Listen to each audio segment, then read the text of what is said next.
before we forget, always remember like 5 minutes into a talk that we wanted to record it. You're good. All right. All right. Well, hi, everyone. My name is Veronica Morin. I am the Assistant Director of STEM Outreach for the College of Science and Mathematics. And I get the pleasure of welcoming you to the COSAM Engagement Hour for the Auburn Alumni Association's inaugural Women's Summit.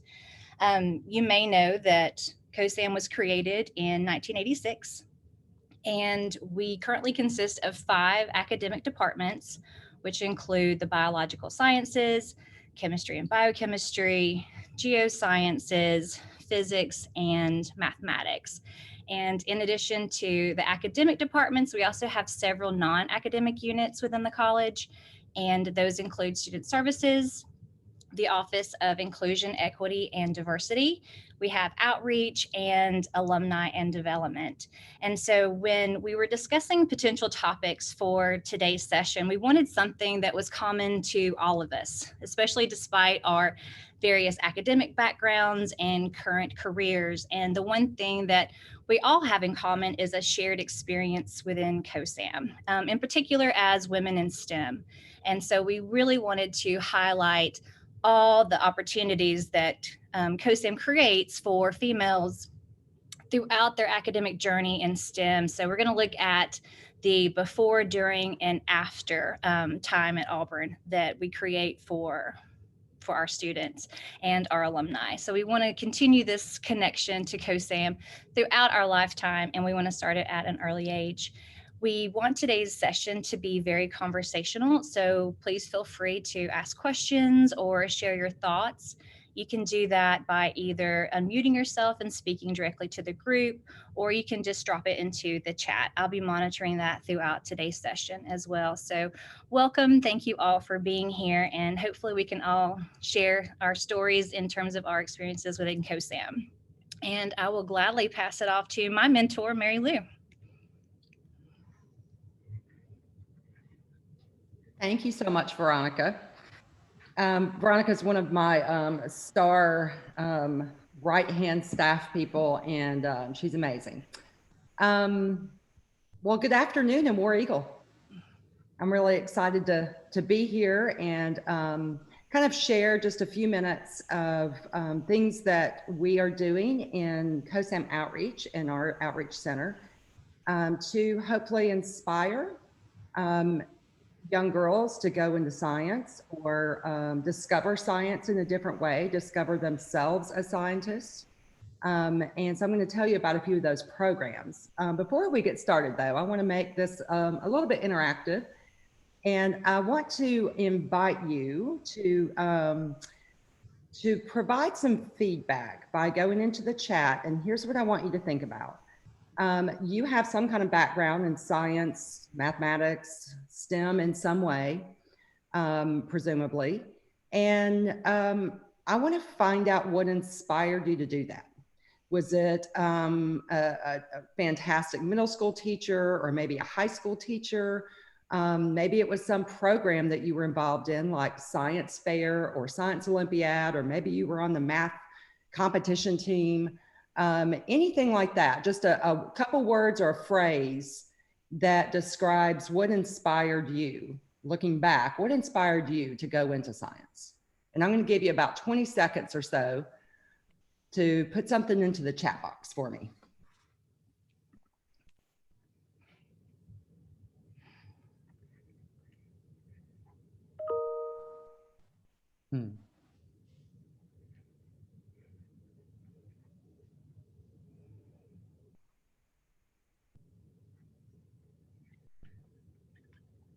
These are great. Keep them coming.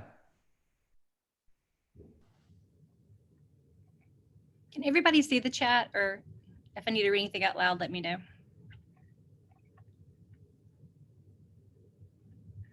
Love to the outdoors. I'll give you a few more minutes. Or not minutes, seconds.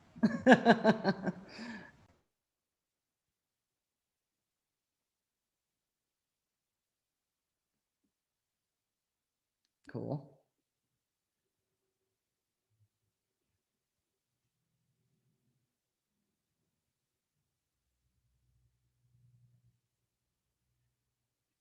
That's great. So there's a variety of responses here, and none of them surprising.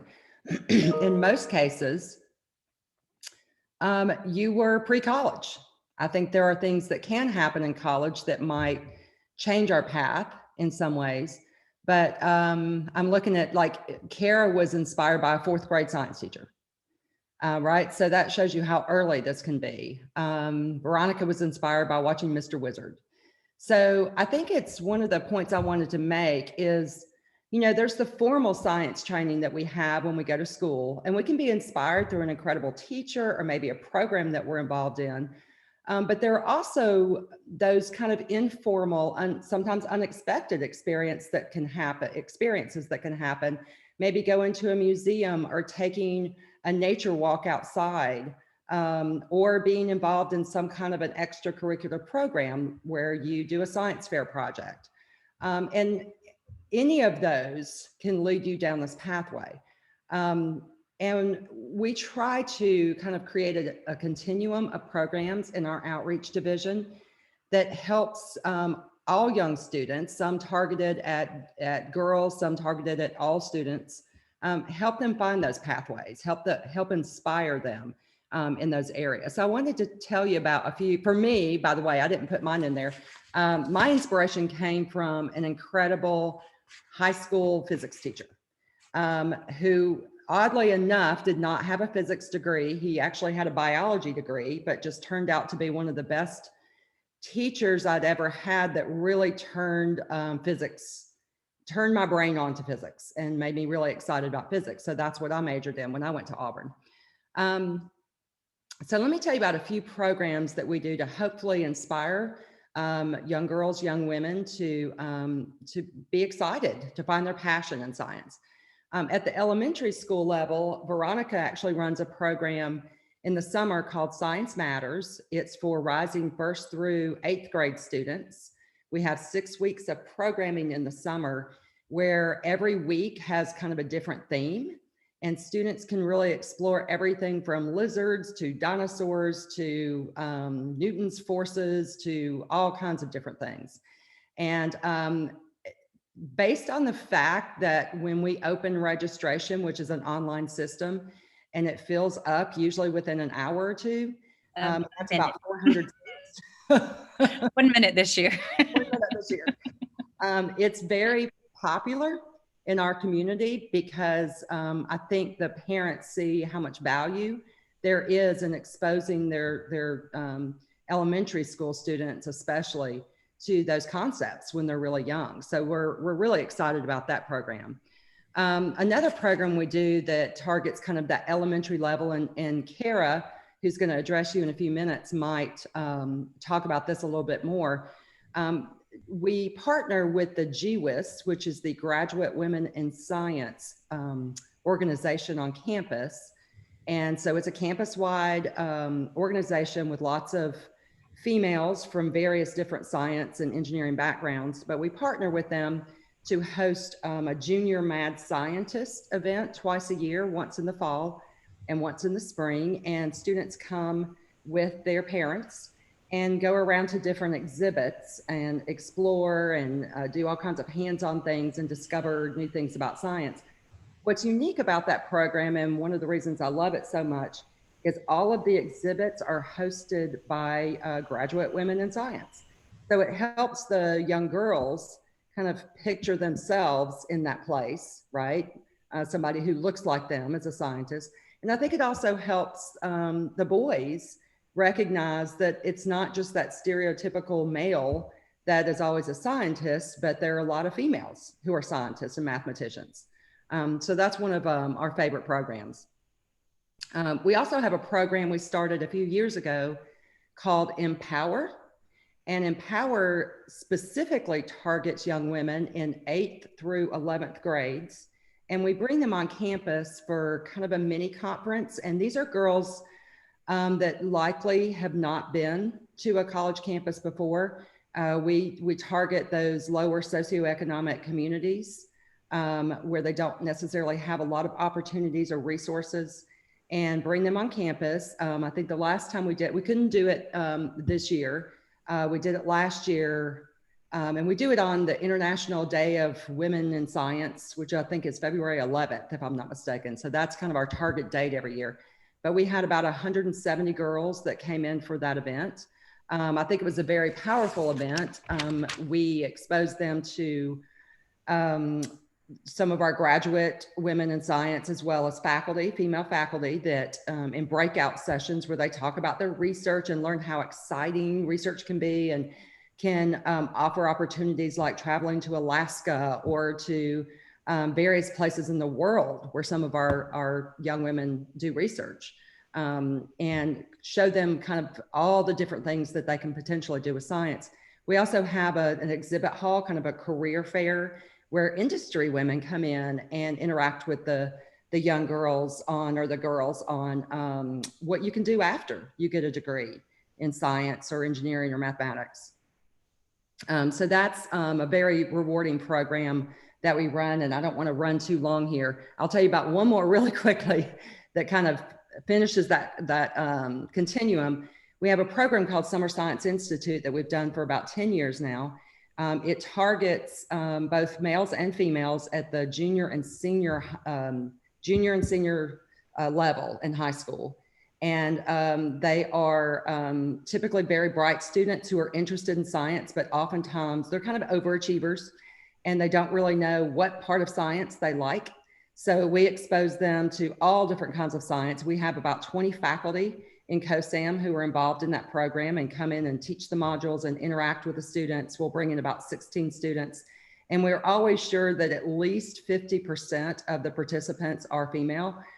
This year, it's been really interesting because it could end up being 100% female. We had such strong females that applied for the program, and very few males actually, which is very unusual. But that's been a really great program, and a lot of those young women have come on to Auburn as COSAM students and have been award winners and done some pretty amazing things in research in people's labs. So that hopefully kind of gives you a picture of some of the things that we try to do to encourage and engage with females at that earlier level before they get to college. Thanks, Mary Lou. Hi, everybody. Welcome. My name is Beth Yarbrough. I'm the Director of Student Services. So what that really means is that my office is in charge of sort of the advising experience and the academic support to some extent. There are other units that do that too, but we're hopefully the caretakers for the students while they're here and helping them move through their classes towards graduation, towards their career goals. We handle speed bumps and mountains and all sorts of problems, but we prefer to celebrate when things are going well too. So we have had an interesting year like everyone else. We shifted completely to online advising in about 36 hours about this time last year. So we were in the middle of our big registration period and heavy advising, and it's worked. I've been a little bit surprised, honestly, how well online advising has gone. It still is weird a little bit, but it feels like a one-on-one conversation, and students have not seemed to mind terribly. Actually, our attendance rates are higher for these online appointments than they ever were for in-person appointments. I think there's a certain amount of ease just to be able to jump on your computer from wherever you are and not necessarily cross campus to talk to an advisor. So I see that as something that we will continue as we move along into whatever real life looks like again after this. But I will be surprised if we give up on the online piece entirely, because I think it really has served some students very well. Things we're focusing on, other than certainly graduation and helping students get where they want to be, in terms of the sort of extended experience for students in COSAM, my office has been really active in putting together study abroad programs. We now have programs in the Dominican Republic, in Scotland, in England, in Spain and Morocco that's one trip, 3 weeks, and you go to both countries.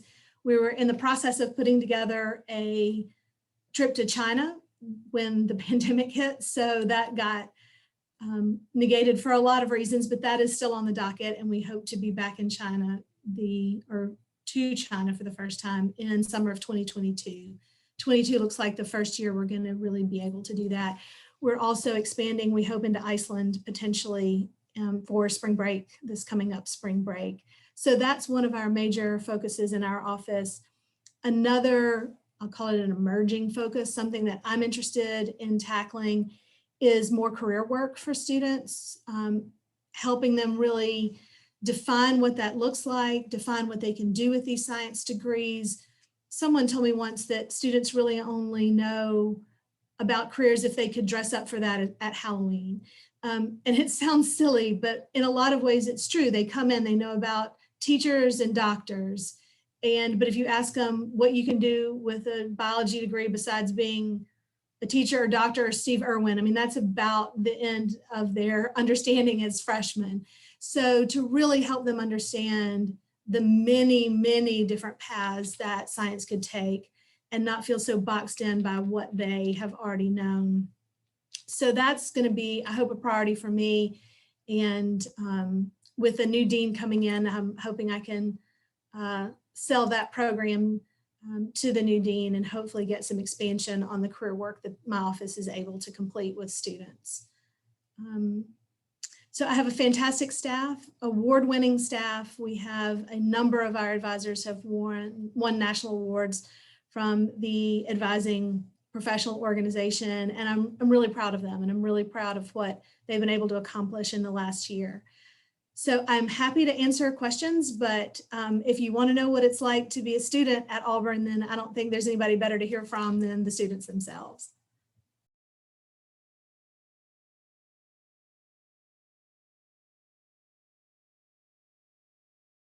In leadership studies this upcoming spring. As I reflect on my time at Auburn as a student in COSAM, I'm reminded of how thankful and fortunate I have been to have such a strong support system in my college. I started my freshman year by participating in the STEM Summer Bridge program, which is sponsored by COSAM OIED. I spent the month of June with a cohort of other incoming students where we took classes, participated in professional development workshops, and even did a research project. This experience not only allowed me to grow in my confidence in beginning college, but it grew my network of people that I could lean on. My participation also prepared me to take a rigorous curriculum, and with many nights with friends in the library, I found myself to be really successful in my coursework. With the accessibility of COSAM faculty, as well as academic resources in COSAM OIED, there is always somewhere to get help if you need it. With all that COSAM gave me, I knew that I wanted to pour back into it. I've been a COSAM OIED student ambassador for the past 3 years, where we've put on different events such as movie nights, coffee talks, and most recently, an interactive event with dealing with Black History Month. We are also currently promoting many current female Auburn students and faculty from COSAM on our Instagram so that we can highlight their achievements in order to help inspire other women to pursue their passions in STEM. This group has truly given me a creative outlet to be able to engage with the COSAM community, and I believe we have done great work in cultivating a more inclusive environment in the college. This group, as well as many other experiences, really inspired me to think critically about how other pre-health students were preparing themselves to be professionals that would strive for inclusivity and equity in their careers. After receiving the inaugural Inclusive Excellence in STEM Award, I decided to create an event that was dedicated to this topic. Over the winter, myself and about 20 other COSAM students and staff participated by reading Dana Bowen Matthews' Just Medicine, which focuses on solutions to the racial disparities seen in American healthcare today. Following the book club's conclusion, myself and OIED put on an event for the entire COSAM community, where we featured a panel of professionals to discuss topics in the book such as health equity and implicit bias. I believe it was a really critical conversation that helped open the eyes of many and prepared our students in their future careers. Through all of these aspects in my time at COSAM, I have always felt supported and encouraged to be myself and create a path that has worked best for me. I am grateful for the past 4 years, and I am very confident that they have prepared me for my next steps. Thank you, and War Eagle. War Eagle. Oh, sorry. There we go. Hey everyone, I'm gonna go ahead and second everything that Haley said about the support system in COSAM and all of the resources we have. I'm currently a senior in COSAM. I'm majoring in integrative biology with a minor in French, and I'm gonna be attending UAB School of Optometry in the fall.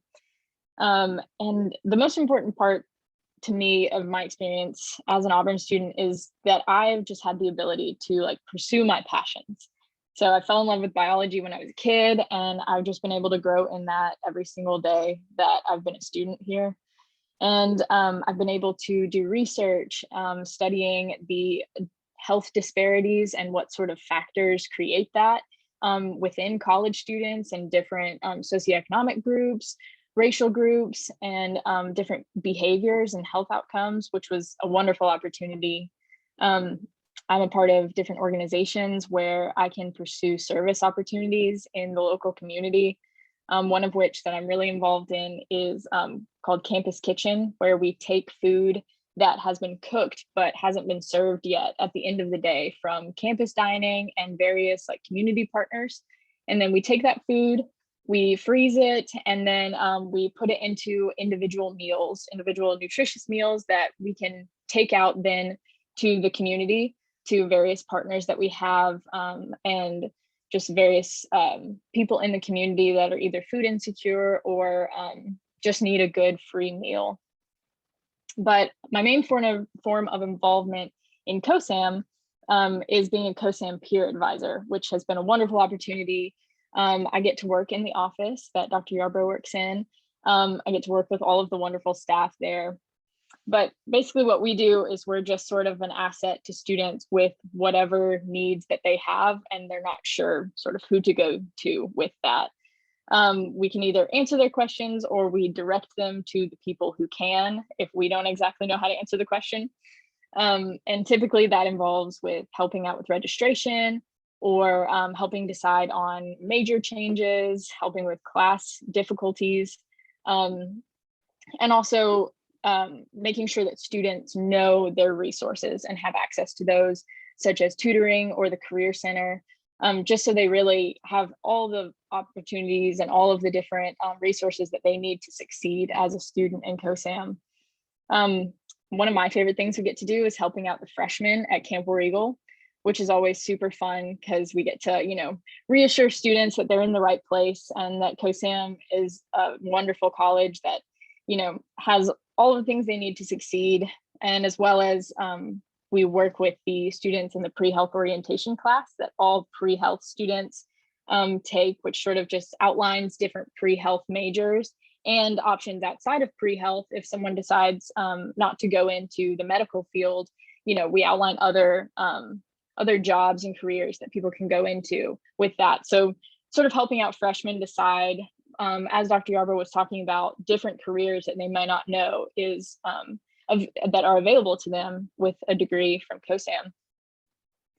One of my favorite things that we did this past semester is we had the opportunity to join a class as peer advisors. In addition to our normal duties, we took this course that not only helped with our team building and learning communication styles, we also looked into, once again, different careers so that we could give a little bit of career advice to people who, didn't know what they were wanting to major in. We could sort of understand what major is going to correlate best to what you're interested in doing for the rest of your life.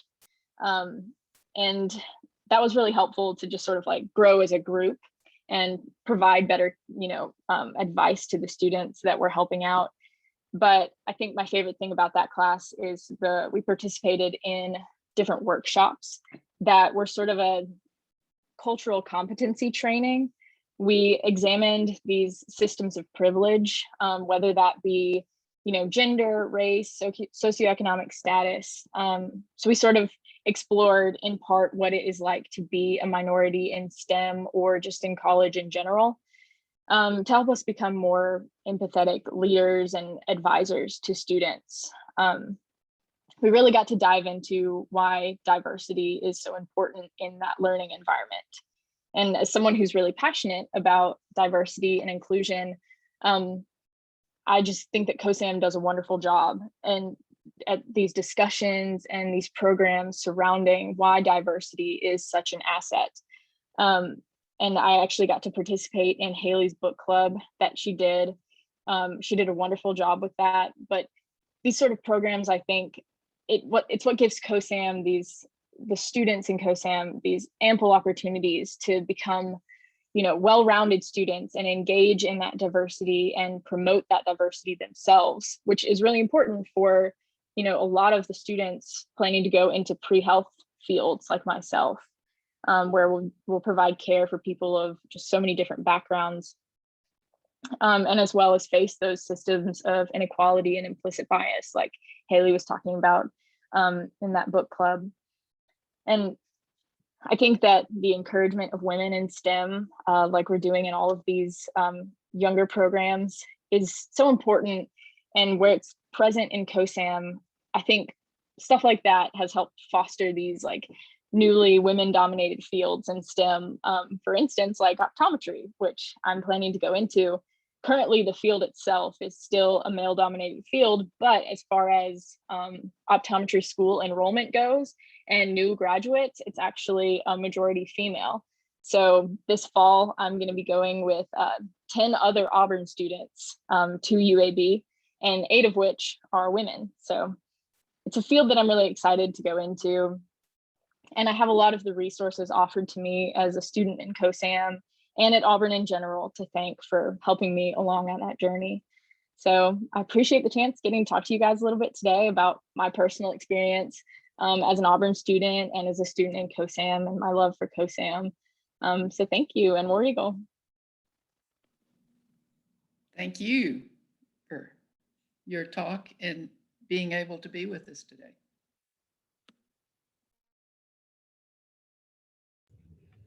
All right, Haruka. Yes, my name is Haruka Wada, and I'm associate professor in biological sciences. So I'm going to talk to you all about being a faculty or female faculty mentors. So I believe having a good role model is very important, whatever profession you have. And because I think in any profession, you need to imagine yourself being one, having that job or having that title and feel like that's an attainable goal. So when I was a graduate student, I actually also had a female mentor or female advisor, and she was a great mentor, and I still have a good relationship with her. And she had twins pre-tenure, and I was her first graduate student. So I saw the joy of having a family as well as struggle of being very productive as a pre-tenure faculty and sort of trying to balance the family and work. So now, so one thing that I wish I did have as a graduate student is I didn't have a lot of advice for what I can do next. So now I'm a mentor myself or advisor myself. I try to do a few things. I have young kids myself, so I do now fully understand this challenge of work and family, as well as the pressure that we put ourselves on excelling, right, as a student or the faculty member. So what I try to do is I try to be understanding of each student's situation when they're in, because everybody's very different, and give encouraging words, because I think oftentimes students think they're not doing well enough. In fact, they are, but it's just that sort of, I think, voicing that encouragement, I think, is very helpful and needed. And try to give advice about some of the things that they could do or how they can maybe attain that goal as a professional goal that they want to pursue. So sort of speaking of that, pursuing profession, that gives me sort of a second point that I want to talk to you about, which is the organizing diversity career fair. So we named it Succeed event, which stands for Symposium for COSAM Career Development. And this came out of a recognition that not everybody who gets master's or PhD in COSAM wants to go into academia. But being in a lab, somebody's lab, means that they don't really get a lot of advice of having profession that's outside of academia. We also wanted to, for students in COSAM earning different degrees, different graduate degrees, especially groups that's traditionally underrepresented in science, we wanted really for them to have a role model early on as a student, as a graduate student. So in collaboration with the Office of Inclusion, Equity, and Diversity, as well as Office of Development in COSAM, we've been organizing this event now. We have had twice. And what we have done is we invite professionals who've gotten COSAM related degrees and now have jobs that use those degree and skills. And during the panel discussion, the panelists talk about their stories of how they got to be there, like what's the path that they took to get the job, as well as any tips, like, looking back as a student, what they would advise to themselves or to others to make that path easier to get whatever the job that they wanted. And we tried to have panelists from diverse professions, going from government to industry to outreach to science writing. There's a different variety of degrees that I really wanted for the students to see what they could do, like all this range of things that they could do with the degree in COSAM. And at the breakout session at the event, the student participants also have time to network and get tips on writing their resume. And so the feedback that we've gotten from the event has been very positive. And really a lot of the positiveness that is like, we had like 95% on getting a new information that they didn't know before, or really excited about going to those careers or knowing the path now that they want to go through. So I really hope that we get to continue to have this event. We couldn't do it for the same reason that a lot of us couldn't do in-person events, but hopefully in the next year or two that we can get to do a third time. So I'm going to pass to Kara. Okay. Yeah, so I am advised by Haruka, and I'm a PhD candidate in the Department of Biological Sciences. I'm also the graduate assistant in COSAM Outreach, so I get to kind of be a bridge of sorts between two worlds. And I'm also a new mom. I had a baby in June, so wearing a lot of hats, and I'm a member of Graduate Women in Science, like my little banner says. And it's been made possible by having Haruka as an advisor and by the mentoring I'm getting in COSAM Outreach through Mary Lou and Veronica. I just couldn't do any of this process without the support system that I've been given through Auburn. And I did come to Auburn as an undergrad. I was in the last group of undergrads that could graduate with a zoology degree. I had planned to go to vet school and thought that was my path because I loved animals.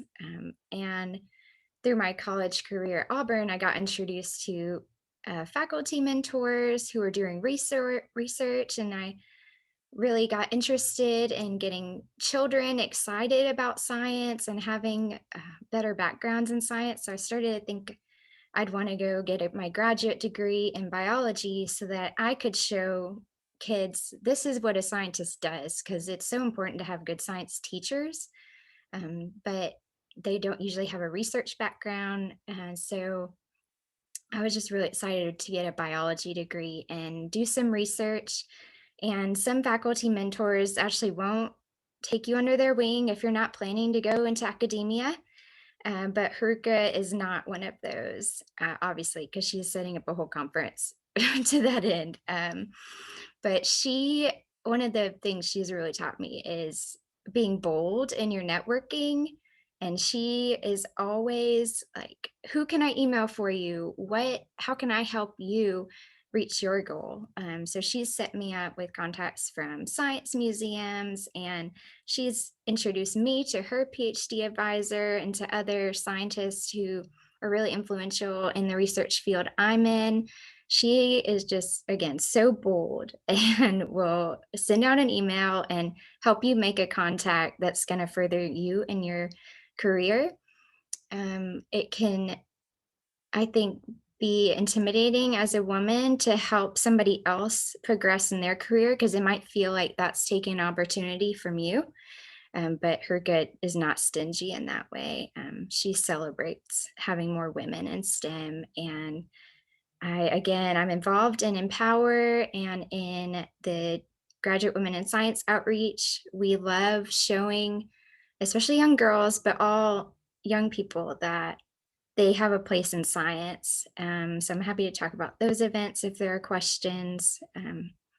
Outreach is what I'd like to do long term. And like I said earlier, I really like to do it in an aquarium or a zoo, because I love getting kids hands-on experience with live animals. But happy to talk about any of that.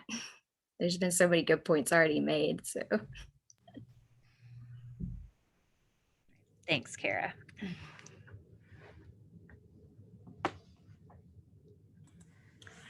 So good morning or good afternoon, everyone. Can you hear me? So I hope everybody is wearing pants today. So I'm going to invite you to stand up and move around a little bit because, go ahead, stand up. Because one thing about Zoom is that we all are probably sitting in front of our computers a lot. At least I am when I'm doing that. And when I was working, and I'll talk a little bit about that work, but not too much, because I'm supposed to be talking about alumni connections after. We used to have what was called stretch breaks. And because when you're working all day and you're sitting all day, you need to get up and move. And so when visitors would come into the office and they'd see us just stand up and start to move around, you don't even have to interrupt the meeting. It's just every 15 minutes or 20 minutes, someone had the responsibility of leading what was called stretch break, which meant that at some point during the meeting, someone had to stand up and start moving around, and you keep talking and talking about what you're doing and stand up and move around. So I invite you to do that. So I'm supposed to talk about how alumni connections continue. I graduated in 1974 with a degree in zoology, Kara, and also in 76 with a master's in biological sciences from Auburn. And it had been, I then went on to have a 39-year or 40-year career at Chevron Corporation. I retired as their manager, diversity and inclusion. And prior to that, I had a bunch of different jobs, some related to biology and some not. But the reason that I got connected with Auburn again is through Sherry Roughton, who's on the phone, on the Zoom. Basically, after 40 years of being away from the corporation, somehow they found me.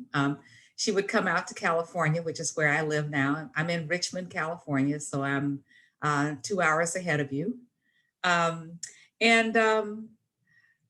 Would just basically talk about the college. She didn't ask for money, which is what many development folks do right up front, but she didn't. And my first alumni connection was a speech that I gave at the Summer Bridge program. I was really pleased to do that because when I was at Auburn, even though there were lots of things to support women and support students, there wasn't anything like Summer Bridge. And I got a chance to come back and talk to the students about what my life had been like since I'd left Auburn, my career, my journey through life. And it was just so inspiring to see them and their parents and to share. Following that, I must have done an okay job at it because I got invited to come back and speak to the Society of Women in Science and Math, the Marie Wooten series. And excited about that because I got a chance to meet a lot of young high school students who were aspiring to be scientists and, again, their parents.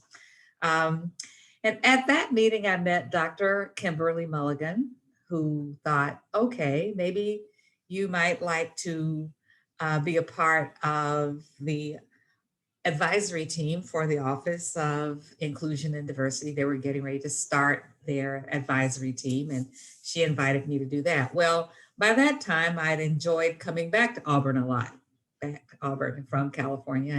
And my husband, who is now more of an Auburn fan than I am, even though he lived and grew up in California, he reminds me of when the football game is on and who we're playing, even though in many cases, I'm like, okay, great. That's who we're playing this weekend, huh? He'll know. And he wears Auburn shirts on the golf team, on the golf course where we play. And so he's become a big fan.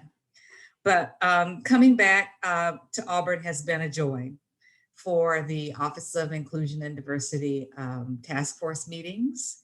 And as a result of that, someone talked earlier about overseas trips. You mentioned the trip to the Dominican Republic. Well, our advisory team decided that one of the things we could do would be to use our networks to help Dr. Mulligan raise funds for that STEM glide trip to the Dominican Republic. And so we reached out to all of our networks and LinkedIn pages and Instagrams and friends that we knew who were working, who had some kinds of means, we hope. I mean, you got a degree and you're making some money, so you ought to be able to give some of that back to us. And so we did. We helped her raise quite a bit of money for that STEM Glide program. Following that, the dean must have decided that it would be a good idea to invite some additional folks to join the Leadership Council, and I got that invitation. And so now I'm currently serving on both the Office of Inclusion and Diversity Advisory Team, as well as the Leadership Council for COSAM. And that's been a real exciting opportunity to learn about Auburn's broader vision beyond COSAM and to understand how COSAM fits within the broad vision for Auburn.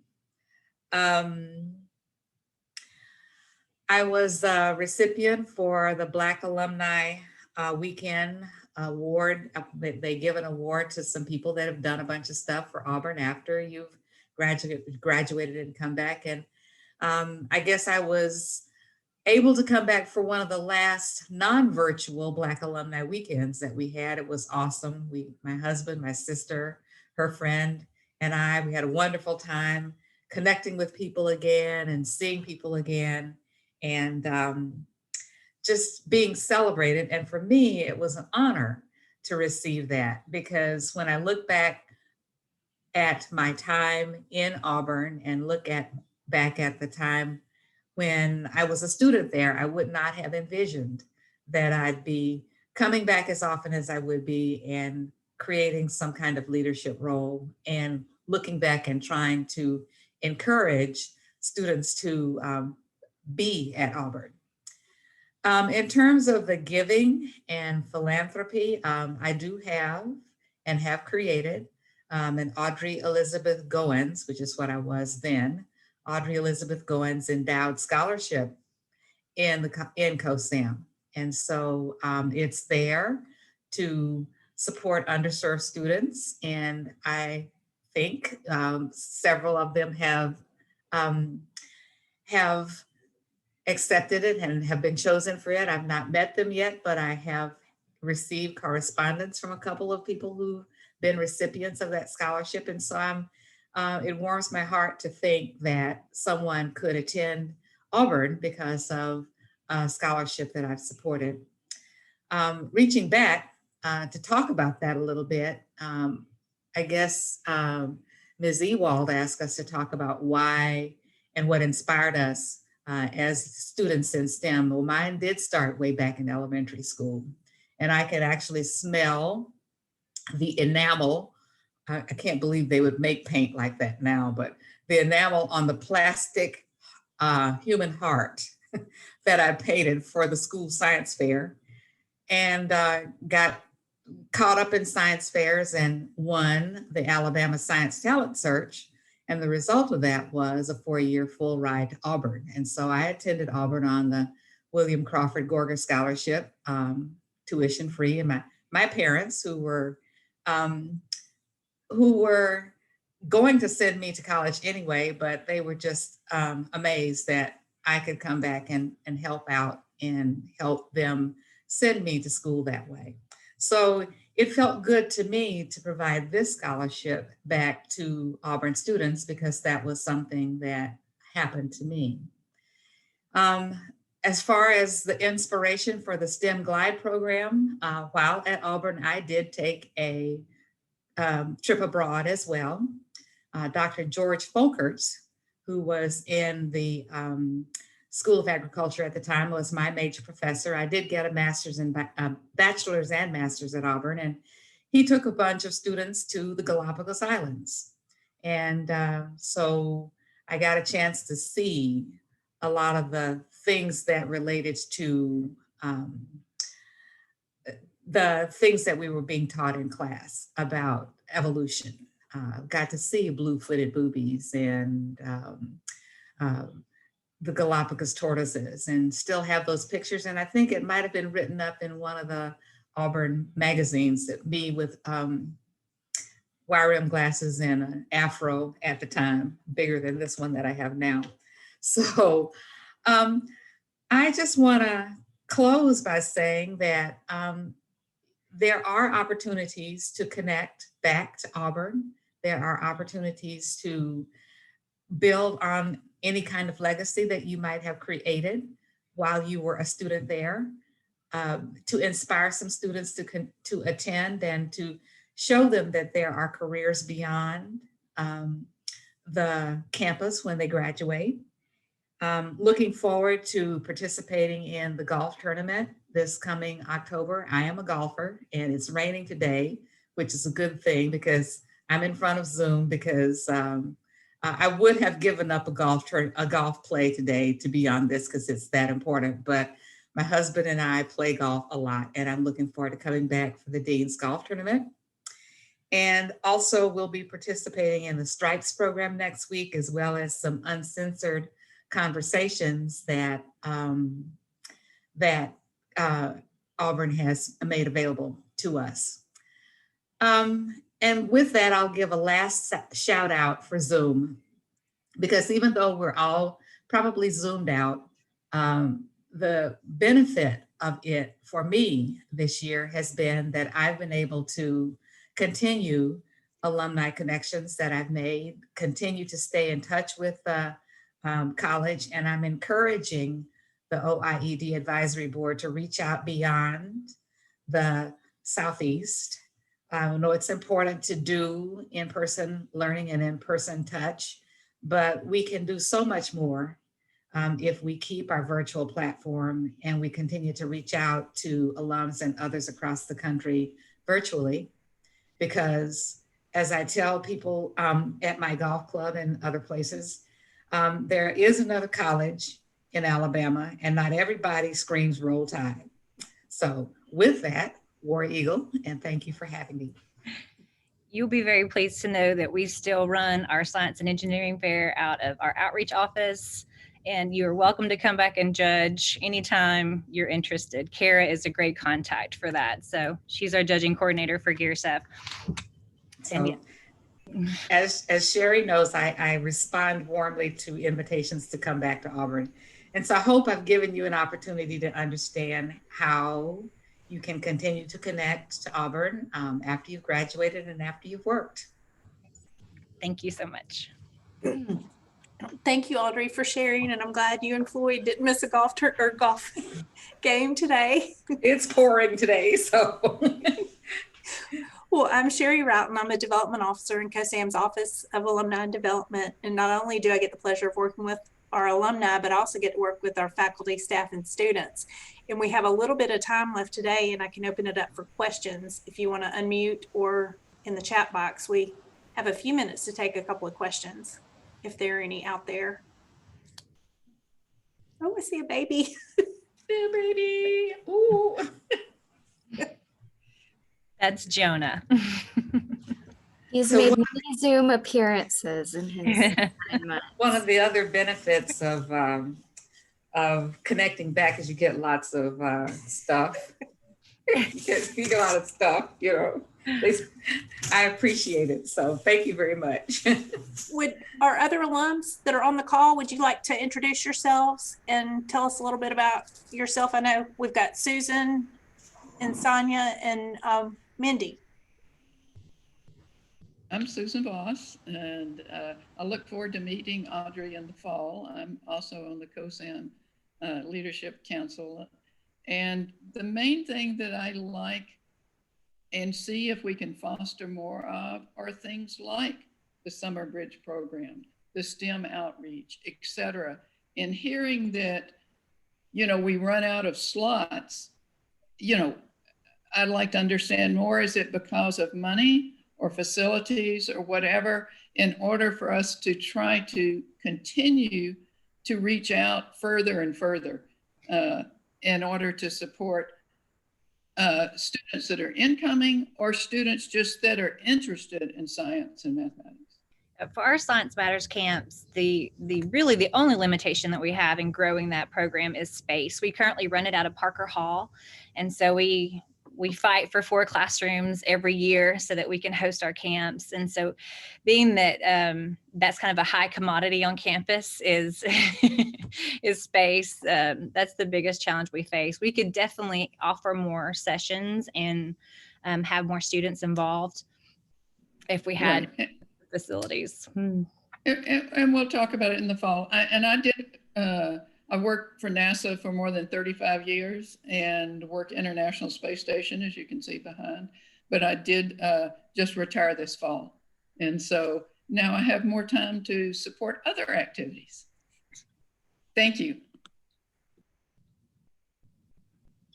I don't know if I'm unmuted or not, or if you can see me, I'm not sure, but I'm Sonia Jenkins. I am a 92 graduate of the College of Science and Mathematics with a mathematics degree and a computer science concentration. I live in Warner Robins, Georgia. Currently, I serve as the Chief of Operations for a defense contractor, Advanced Project Consulting. I've been in the Department of Defense industry in some capacity or another my entire career after graduating from Auburn, whether it was a software data analyst or program management, director of proposals, kind of went up the food chain to my current position that I serve in now. My service at Auburn University includes, I too serve on the Dean's Leadership Council for COSAM. I'm a part of the inaugural cohort of the Black Alumni Council that sits up under the Auburn Alumni Association, so real proud to be a part of that. I'm also on the board for Student Affairs Development Board. And I think that's about it. I really enjoyed reconnecting with Auburn. I put something in the chat that said Sherry is really good about finding alums and reconnecting them to Auburn. And she was very instrumental to getting me even more engaged in COSAM and in things on the campus in general. So thanks to you, Sherry, for all you do, and looking forward to the day that we can kind of reach out and touch in person. Enjoy Zoom, but miss the connections that we get to make in person. Thank you. I think, Sonia, you were one of my very last in-person visits. I think it was the first part of March. It was. You came and sat in my office and we chit-chatted about all kinds of stuff. And that's probably the last person outside of my company that was in my office as well. I'm looking forward to seeing everybody in person too. Absolutely. Hi, everyone. I'm Mindy Pauley. I am a 01 graduate of the COSAM, and I am a pediatric leukemia specialist in Atlanta. I work under Children's Healthcare of Atlanta, but have a faculty position that's as an assistant professor in Emory University. So in academic medicine, and I think I met with Sherry before the pandemic, but I don't exactly remember. I feel like so much of, the last year and 18 months has been a blur, but just really have become more keenly aware of challenges I think that women face in academic medicine, especially kind of mid-career, and a lot of what we've seen is kind of falling off. And I think a lot of kind of new challenges that the pandemic specifically sort of impacted women with. And so I was so excited that Auburn was doing this summit and made arrangements to be able to attend, and really look forward to getting back involved with COSAM and doing more as we kind of prepare our young women for careers in science and medicine and math. Thank you, and thank you for all who participated and attended today.